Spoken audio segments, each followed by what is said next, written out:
I'm working on a project now that deals with senior citizens, and it has to deal with web offers, and so I'm having to go back and refresh all the things on what colors to use and how to make the offer and what size. And in the process, I built a graph and a chart, and I want to just show you basically four items that I feel are things you need to consider when creating an effective offer. The first one is I took the chart into Photoshop, and this is just a Photoshop image that's laid over Google. You'll see Google way back in the background here.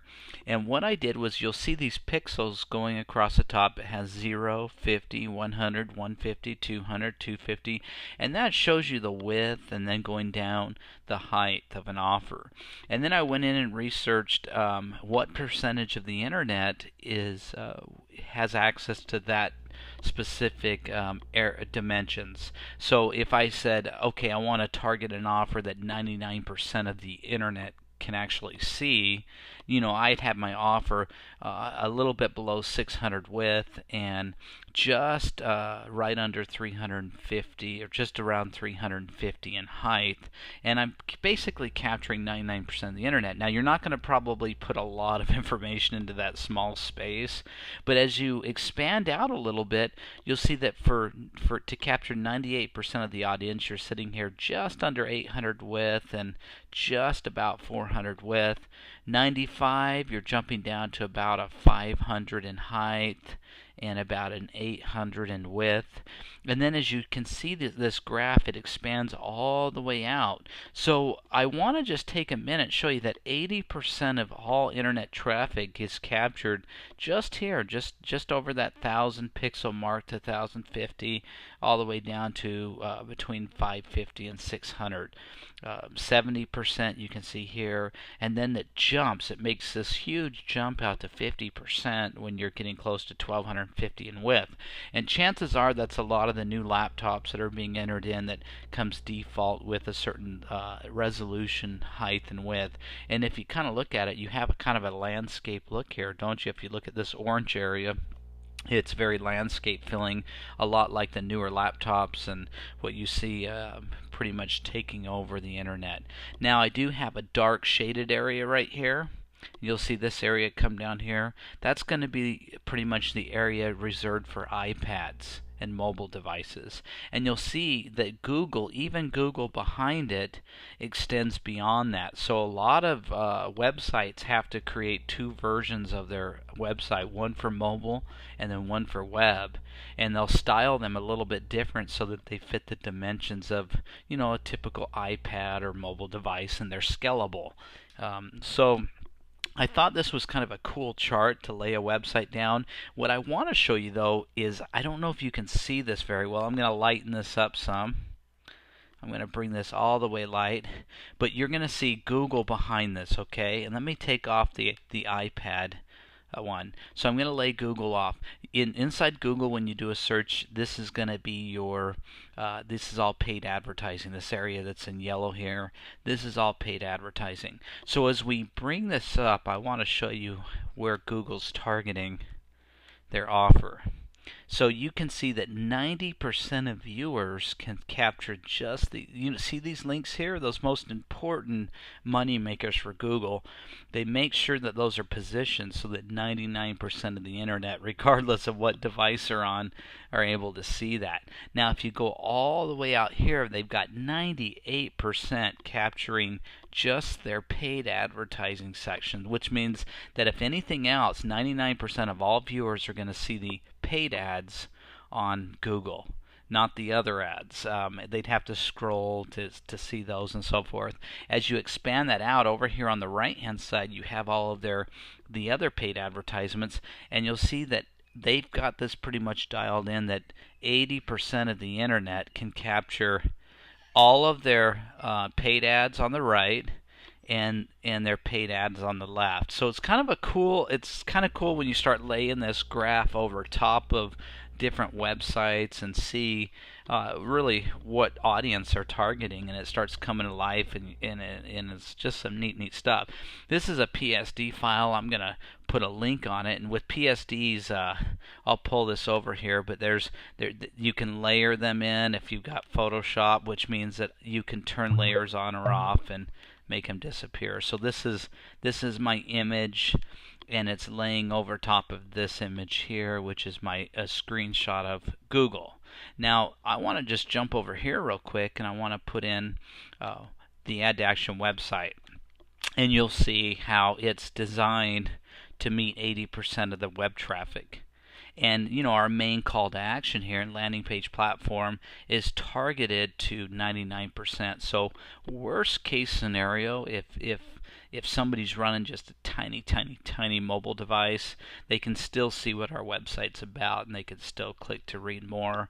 As this expands out to the 95%, you end up getting this where you can page through the different, right here in this area you can click on these little buttons, and it goes to the next page, and next page, and then this one extends even more over all the way to the 80%, where you can pretty much see, and this is called above the fold, and anything from like this area up can be captured, and it can be in 80% of the browser. So that's called above the fold. So when you create your offers, you want to make sure that you're able to deliver. If you want to capture 80% of the viewers out there on the web and be able to give them an offer, you want to make sure that you can tell them what they want to know above the fold, so they don't have to scroll down to find that. Scrolling down, there's nothing wrong with that, but if you just want to capture them for that first 7 seconds, entice them to draw them in to do more, this is about where you want to be. So you're looking at just under 600 to about 1,050, somewhere in there, and you're going to stay above that fold area in 80% to 70% of the browsers. Okay, one of the other items I want to discuss is colors.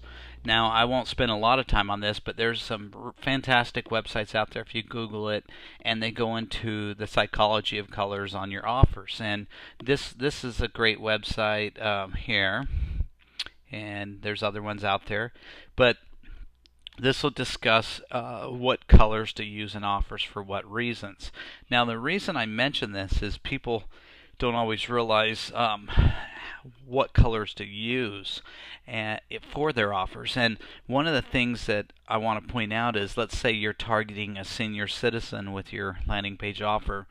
Well, you want to use more contrasting colors because certain things happen to the eyes during the aging process. It makes it harder for them to see.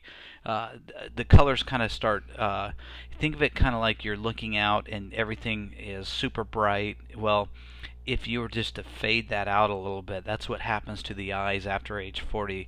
And the more that fades out, the more you have to be, you as a web or a marketer online has to react to that and make those colors bolder and put them against white backgrounds, solid backgrounds, so there's no contrasting. Make sure that you reduce movement, and that that you're placing your call to actions and stuff in very prominent positions. So colors are very important as well. I actually found a website that I wanted to just read one paragraph off of for you.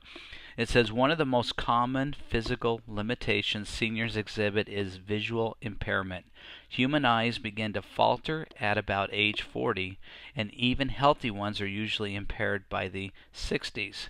With age, 3 main ocular events take place. The lens becomes more rigid, and the muscles holding it weaken, meaning you can't focus on small type. The cornea yellows, which changes how you perceive colors, and less light reaches your retina, meaning the world looks a little dimmer than it once did. Visual challenges for seniors include small font size, difficulty discerning color differences, and cluttering page layouts. It then goes on and it talks about how it's very important There's actually what's called a Fitts law here that addresses the idea of buttons, making sure your buttons are large, they can click on them, they don't have to select from a drop down. And then I mean, one of the most challenging things for anybody if you're marketing to a senior citizen is this little scroll bar here on the right hand side. To be able to pull the mouse over, grab this little tiny scroll bar and scroll through it is one of the biggest challenges. And I almost wish this was much bigger. Maybe we got to create an app that makes that bigger. But anyhow, that's a big challenge. Another thing is making them go out and look for information in drop downs and a lot of moving pictures. So real important, color, and then design, layout, fonts on your offers. And then here's another example is the next thing that I think is very important. So you have your making sure your ad is designed in a way that you can target the special widths and so forth. Well, there's a new requirement now that's entering into landing pages, and that's will it fit in Facebook? Because more and more people are moving to Facebook to put their landing pages and integrating them into it. And we actually have that feature on ad2action. You got to watch the video in our tutorials area on how to add a Facebook fan page with a landing page in it. But here's a dimension here. This is set up for the old Facebook, which is about 500 width, and now the new Facebook, that the dimensions they have for the what they call their timeline actually extends much further out to the right, so it allows for more space for you to work with your landing page offers. So I thought that was pretty cool to mention and bring out to you. The other thing it's very important with width and height and making sure your offer is done in the right colors, the bold text, is making sure that you have a good call to action. Now this is why I think this is such a great offer here, because it's a free offer. And you think about, people often ask a question, should I start with just an email address and then try to get their name and then try to get their phone number and take them down a path to collect their data? I always, personally, I think if your offer is good enough, then they're going to trade their personal information for what you're going to give them. So you need to have a good hook. And in this case, she's giving away 2 free chapters. Fill out your information here to get them now. And then she's going to send these 2 free chapters to them via PDF. And then when they read them, that's going to entice them to want to buy the book. And then she has a drip marketing set up where it will actually send them out a link to purchase the book with some follow-up emails. So really nice, tight offer. And her entire purpose here with this book is to just get people to test it out, to try the 2 chapters out, and then after that hook them and get them to purchase that book. So it's really cool, and she's doing a great job at making the offer just simple. Very simple and clean. So with that being said, I just want to show you real quick one last item, and this is what's called heat mapping. And I'm not going to spend much time on this, but there is a technology out there, and I'll do another entire and a complete video on this if you guys would like. But it actually will map out, and there's different technologies that map out the hot areas of the website, making sure that your call to actions are hot enough to direct the eye, that your eye is going to move to the hot spot on the page. And this is not some funny type of thing that somebody's just saying, hey, let's just graph out a website. There's actually science behind this. Google did some extensive studies on where the eye moves and where it rests on a website, what colors and the weight of pixels and colors that are brought out for a specific website will pull the eye into that area. So smarter marketers are understanding this, and they're designing their ads to not only have compelling offers, not only be designed in proper size and fonts and colors, not only having the proper hooks, but also making sure that the eye is going to gaze properly and their call to action is hot enough. whatever that call to action button is, that's you want to naturally have the eye move to that spot where that offer is, and then that call to action button, maybe something that might say get your free 2 chapters, and make sure that free 2 chapters button is nice and bright, and make sure that that call to action is nice and bright so the eye moves naturally to it quickly, because a typical person will stare at that ad for less than 7 seconds. About. Hope this has been helpful. If so, thumbs up this video, say you like it, share it with a friend, appreciate it. And if you want to learn more, check out our YouTube channel at ad2action. It's youtube.com/ad2action. Thank you.